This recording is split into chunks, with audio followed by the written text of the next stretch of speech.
Nakumbuka mara ya mwisho kwenda kijijini ilikuwa miaka 5 au 6 iliyopita. Maisha mjini yalikuwa yamenisonga sana, majukumu ya kazi, viwanda na pilika za hapa na pale. Hatimaye, niliona ni vema kupata muda wa kwenda kijijini kwetu, kuona familia na marafiki wa utotoni. Niliomba ruhusa kazini na nikaanza safari. Nilifika kijijini jioni, yapata saa 10, na mapokezi yalikuwa mazuri sana. Familia yangu ilifurahi sana kuniona, tukazungumza kwa muda kabla marafiki zangu wa utotoni hawajaja kunisalimia. Tulitembea, tukicheka na kusimuliana maisha, wao wakiniuliza kuhusu mjini, nami nikiwahoji kuhusu kijijini. Ilikuwa furaha kuu kuonana baada ya miaka mingi.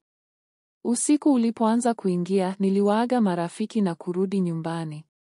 Njiani, nilikutana na mwanamke mfupi kiasi. Nilimsalimia lakini hakuitikia. Sikutaka kujali sana, nikaendelea na safari yangu. Hatua chache mbele, nikakutana na msichana mweupe, mrembo sana. Uzuri wake ulikuwa wa ajabu. Nilimsalimia, naye akanitikia kwa furaha na shauku, kama vile ananijua. Nilishangazwa na ukaribu wake wa ghafla. Nilimpita lakini bado niligeuka mara kwa mara kumtazama. Nilipofika nyumbani, chakula tayari kilikuwa mezani. Nilila, nikapumzika, kisha nikapelekwa sehemu ya kulala.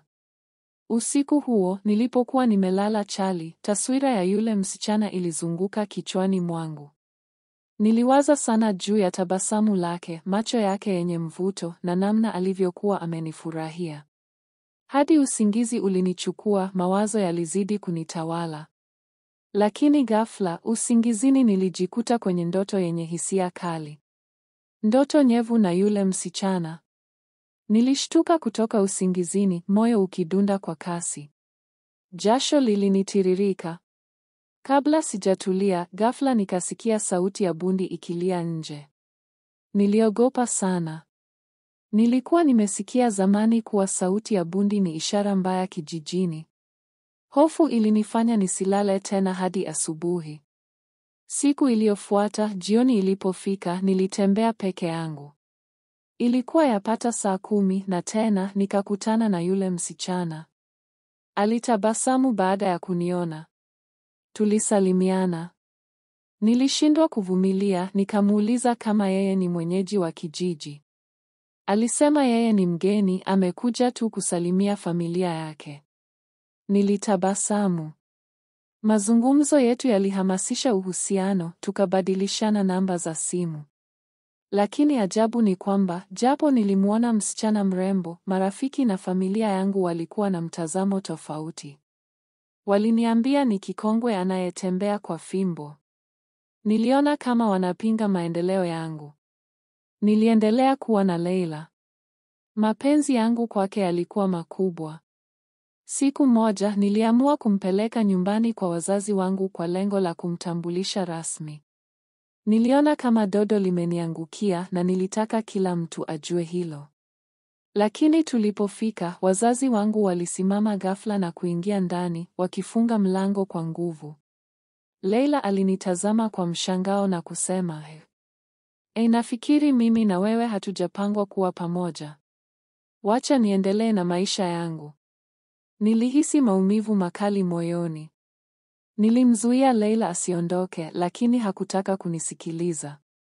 Nilirudi kuongea na familia yangu, lakini hawakunielewa. Baada ya kugonga mwamba kila upande, nilifanya uamuzi mgumu. Nilichukua begi langu na kuondoka na Leila kutoka kijijini. Nilikata mawasiliano na kila mtu. Sikujali walichosema. Mjini, kila mtu alimsifia Leila kwa uzuri wake.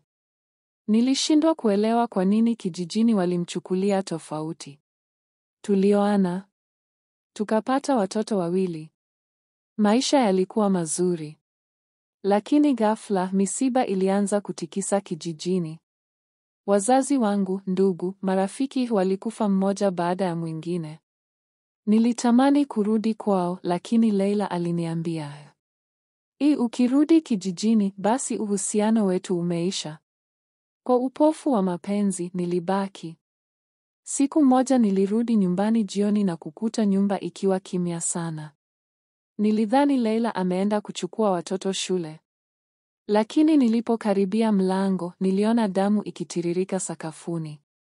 Ndani nilimwona mwanamke akiwa ameloa damu, akielekea chumbani kwa watoto. Nilipomfuata kwa tahadhari, nilimwona akimtoboa mtoto wangu tumboni, akitoa viungo na kuvila. Nilihisi moyo ukipasuka. Mwanamke aligeuka na kunitazama, alikuwa Leila. Meno yake yalikuwa marefu, kinywa chake kimejaa damu. Nilitetemeka kwa hofu. Nilijaribu kukimbia, lakini mlango ulijifunga ghafla. Upepo mkali ulivuma. Leila alirusha mkono wake kunijeruhi, lakini ajabu, alionekana kama ameungua. Alianza kugeuka kuwa kikongwe, akatoa sauti ya bundi. Mlango ulipogongwa kwa nguvu, ghafla ukafunguka. Nilianguka chini. Babu yangu aliingia ndani. Sasa umeona tulichokuwa tunakuambia? Aliuliza kwa sauti nzito. Nililia kwa uchungu. Kikongwe yule alitaka kumfuata babu, lakini babu alifanya kitu cha ajabu, kikongwe alitoweka. Babu aliniambia kuwa watoto wangu hawakuwa watoto halisi. Walikuwa bundi waliogeuzwa kuwa binadamu kwa muda.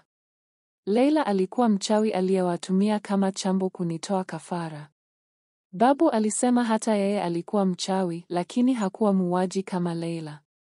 Yeye alikuwa akitumia uchawi wake kwa kulinda mashamba yake, lakini hakuwahi kuua mtu hata siku moja. Kisha babu alipotea ghafla. Siku hiyo, nilichukua nguo zangu na kulala hotelini. Asubuhi, nilianza safari ya kurudi kijijini. Nilifika mapema na kuelekea makaburini, nikilia na kuwaomba msamaha waliokufa kwa kuwadharau. Nyumbani, nilikuta ujumbe ulioandikwa kwa Kiarabu. Nilipoenda kutafuta tafsiri, niliambiwa babu aliandika kuwa amejitoa uhai ili kuondoa uchawi wake duniani. Nilishtuka sana. Nilirudi mjini, lakini maisha hayakuwahi kuwa sawa tena.